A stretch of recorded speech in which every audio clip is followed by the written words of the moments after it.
الحمدللہ وحدہ والصلاۃ والسلام علی من لا نبی بعدہ اما بعد۔ اسلامی بھائیوں، رمضان المبارک کا مہینہ جو ابھی رخصت ہوا ہے، یہ ہمیں عبادت، تقوی اور اللہ سے قرب کا موقع فراہم کر کے گیا ہے، لیکن اصل کامیابی یہ ہے کہ ہم نیکیوں پر قائم رہیں اور اعمال صالحہ میں تسلسل پیدا کریں۔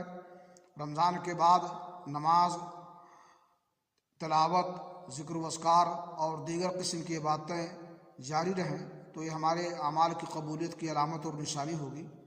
اور نیکیوں پر مداومت برتنا، ہمیشگی برتنا، ان پر قائم رہنا، اس کا صلہ اور اجر بہت عظیم ہے۔ اللہ رب العالمین نے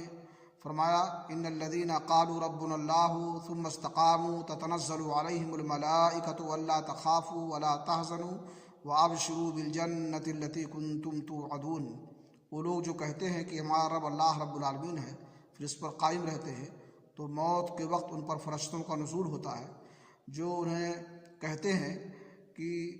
تم مال، اولاد، دوست و اقارب جو چھوڑ کر کے آئے ہو، اس پر غم نہ کرو اور مستقبل میں آنے والے حالات پر خوف نہ کھاؤ، اور انہیں جنت کی بشارت دیتے ہیں